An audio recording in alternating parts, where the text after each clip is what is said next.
here.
Here.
Which maybe is a pitfall, but like, I don't know.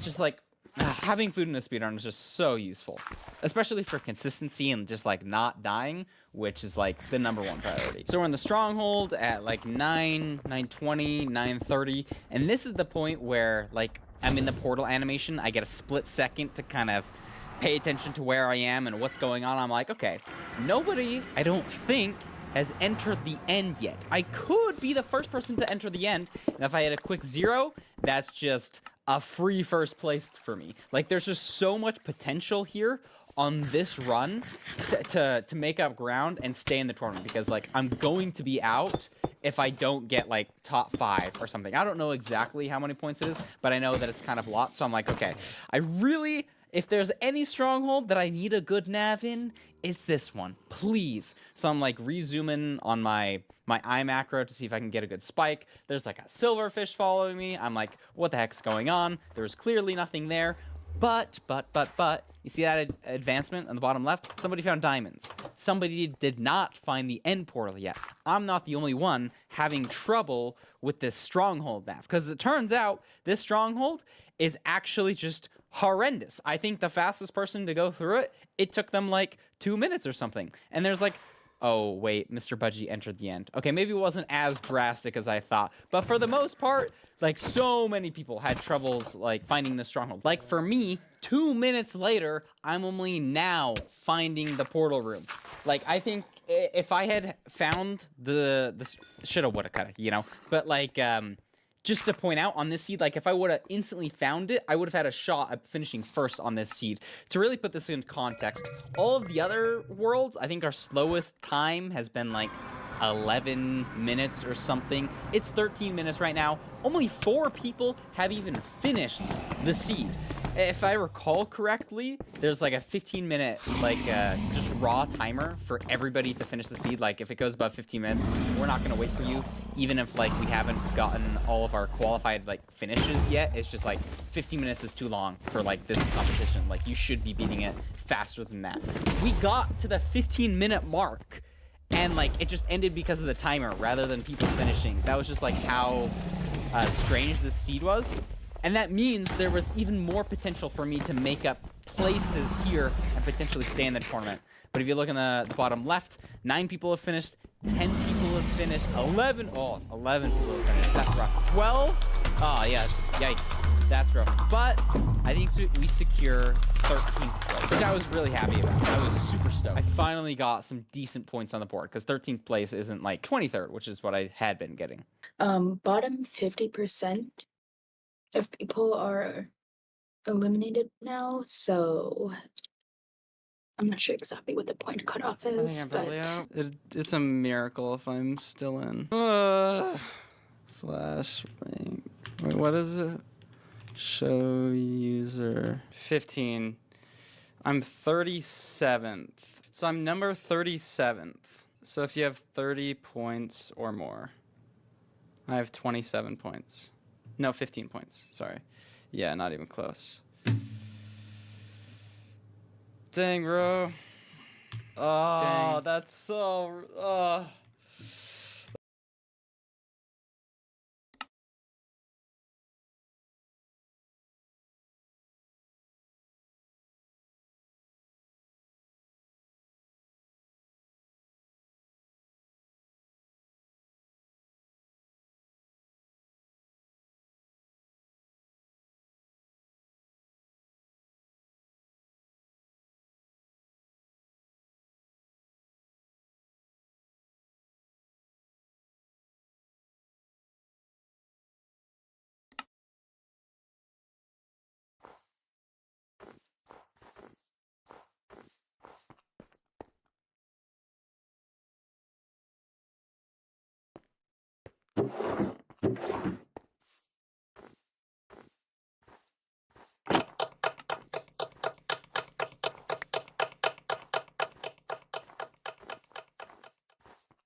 I don't know how to feel. I'll pull up chat for a second. I'll pull up the YouTube chat too. We're out, guys. We're out.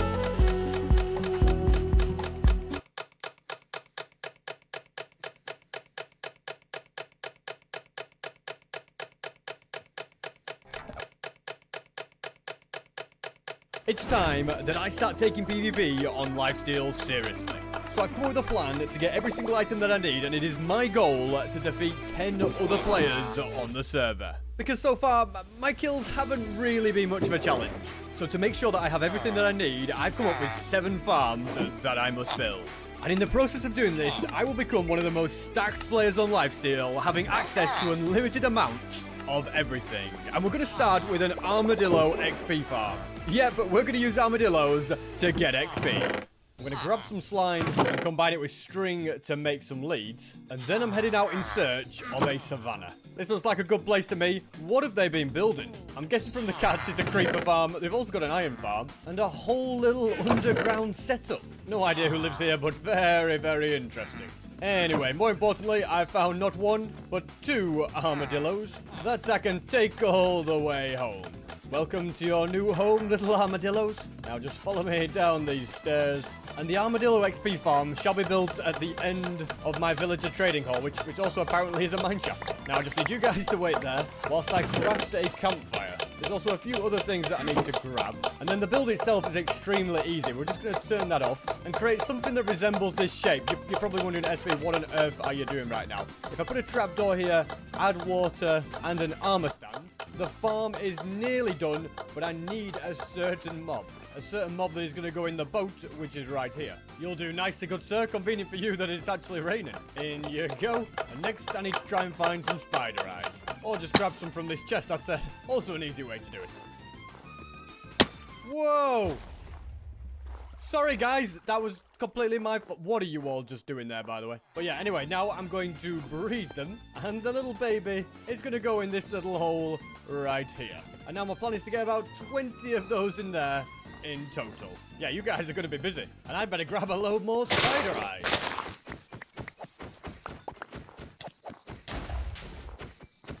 I've now got 19 in total, which realistically is more than enough. For some reason, this guy has ended up into the machine. I have no idea why. Instead, I'll focus on filling up the machine. And then the farm is ready. I just need to brew some infested potions, which I'll do using this machine. And then I shall explain how it works. Armadillos are normally happy creatures, but if they're near certain mobs, they get scared and then they go inside their shell. And if you deal a lot of damage to them whilst in this state, they die. But if you do something that doesn't deal a lot of damage, such as just punching them, they will never die. They can last forever like this. They don't actually take any damage from this. The same with the Wither Rose, taking loads of damage, but actually not really taking any damage. I saw this tech from Simply Sark. It's very, very cool. And as long as this guy doesn't come out of his shell, which he won't do with the mob there, he will never die. And do you know what else this works with? Campfires. Yes, if we light the campfires, they're all technically taking damage, but they'll never die. They'll never lose any health. And they'll stay in the balls because of that guy. Or should I say their shells? I'm no armadillo expert. And then, if I splash them all with infested, look what we get. Loads and loads and loads of silverfish. And if we attack the armor stand, we take out the silverfish, and we just start gaining XP very, very fast. So if I now grab an anvil, I can start putting books together and then keep replenishing my XP as I'm doing it. So yeah, this really is a great little XP farm. And that gives me a fully maxed out backup set of armor as well, which is perfect. It can be switched off by using a shovel like that, so that I don't torment the armadillos forever. And with farm number 1 now out of the way, which was probably the most important of them all, I am next going to build a scoot farm. I've definitely got all the turtles that I need for it. I've just got to actually dig stuff out so that we can start getting scoots. This is the pattern that I've come up with. Baby turtles can fall down here, and when they grow up, they will die from suffocation because they're too big, and the scoots from when they grow up will flow into any of these gates. And then I add a load of hoppers underneath that all connect in to this chest. I built these platforms so that I can use seagrass on all of the turtles too. And then I've just got to wait for them all to hatch. And as a nice little bonus farm, I'll also create a nice little station to get loads more seagrass very quickly as well. And for the third farm, I want to create a villager curing station. Because whilst I have a decent amount of wood here, and absolutely loads of it in these chests thanks to this farm, it would still be way better if every single stick only cost me 1 emerald. And the same with the books. If the books were cheaper, like they're not the cheapest at the moment, are they? So yeah, it's a two-sided plan. First of all, I need to get all of these guys out of the minecarts. And then I need to dig out this room a bit more and dig out holes above every single villager's head. I'm giving it a nice glass front so that I can actually see in for a change. And then I need a load of trapdoors. Each one is going to go above the head of a villager, and then they're all going to be waterlogged. Slabs will stop the villagers from escaping, and these trapdoors are going to make sure that none of the water escapes. Now I can add a bunch of levers, and you'll see that whenever I flick one of them, it sends the villager upwards, but he won't come back down until he's infected, even if I flick this. So I guess it's time to call in the doctors. Because they've all got items in their hands that are going to despawn, and they can live for all eternity up there. And now to do a quick bit of brewing. Well, it would be a quick bit of brewing if I knew what I was doing. As I was saying, a quick bit of brewing with a fermented spider eye like you're supposed to. And then I can craft a load of gapples, start splashing, and start curing. and then move on to these guys. Now that this side of the hospital is done, I should probably do the exact same thing on this side, whilst continuing to get the trades for these guys lower and lower. And this side is fully complete as well. I have discovered that since 1.20.2, curing a villager multiple times doesn't mean that the discount stacks, so this is the maximum discount I can get with a cure, but I can still put that to good use by curing all the guys on this side. And this has still been very useful because now things like carrots only cost me 1 emerald. Same with XP bottles, they're going to be so important. And I still get a pretty amazing discount on the book prices as well. Look at them. They all go down to once, but he won't come back down until he's infected, even if I flick this. So I guess it's time to call in the doctors. Because they've all got items in their hands, they're not going to despawn. And they can live for all eternity up there. Now to do a quick bit of brewing. Well, it would be a quick bit of brewing if I knew what I was doing. As I was saying, a quick bit of brewing with a fermented spider eye like you're supposed to. And then I can craft a load of gapples, start splashing, and start curing. And then move on to these guys. Now that this side of the hospital is done, I should probably do the exact same thing on this side, whilst continuing to get the trades for these guys lower and lower. And this side is fully complete as well. I have discovered that since 1.20.2, curing a villager multiple times doesn't mean that the discount stacks, so this is the maximum discount I can get with a cure, but I can still put that to good use by curing all the guys on this side. And this has still been very useful because now things like carrots only cost me 1 emerald. Same with XP bottles, they're going to be so important. And I still get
I know we're lonely.